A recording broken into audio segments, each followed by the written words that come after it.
ورحمة الله وبركاته. خيارتا سؤال هذا أنت حوالي تريد أن قادم دونا إن شاء الله.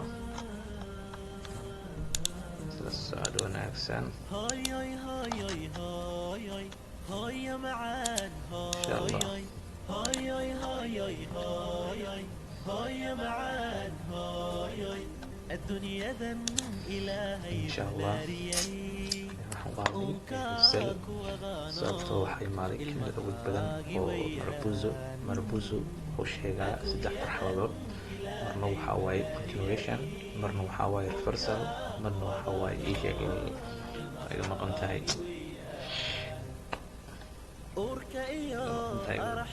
laakiin 3 marxaladood waaday.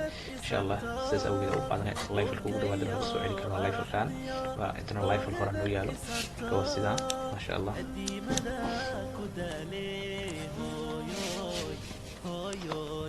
Good.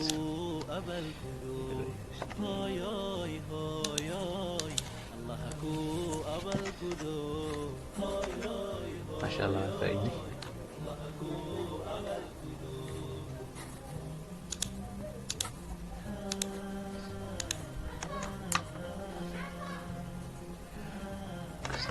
suuq ab yahay level joogo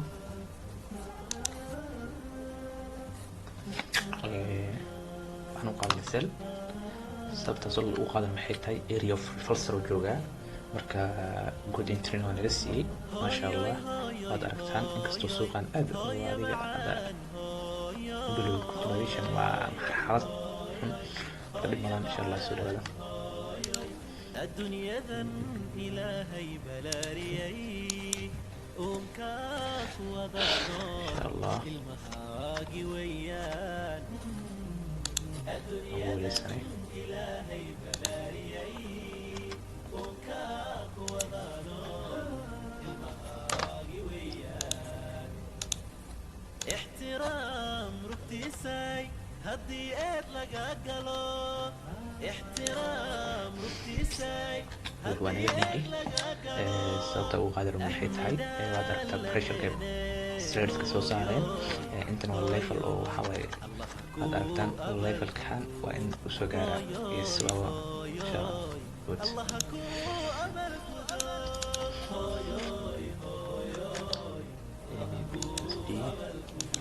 insha allah 3 trade ama 4 trade waan qaadan doonaa بعدي استغل بحدة من السوق.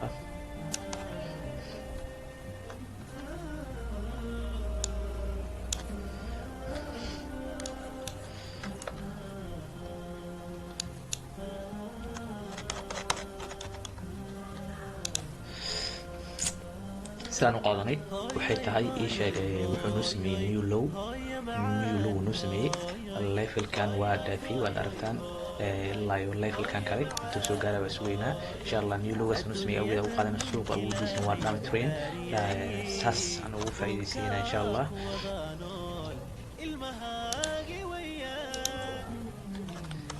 insha allah trade qaadanayna كبادي استغرب بحين السوق إن شاء الله. ما أقان أمان أن هو يكوكت المامين ما أقان أمان أن هو يكوكت المامين يفتي الليس كراعي هويوي هويوي waxaan u qaadan bal sababta bal u qaadan waxay tahay suuqa inuu horay wuxuu sameeyaa كاجنتان لaba kanal cagaar laba kanal guduud laba kanal cagaar laba kanal guduud markii la zoomkii ay go'ay qaraal naqda bal insha Allah waa kana lacagtii waan faa'iidnay waa sidaan sheegnay waan aragtaan ku soo dhawaada kelimideena cusub mahadsanidin.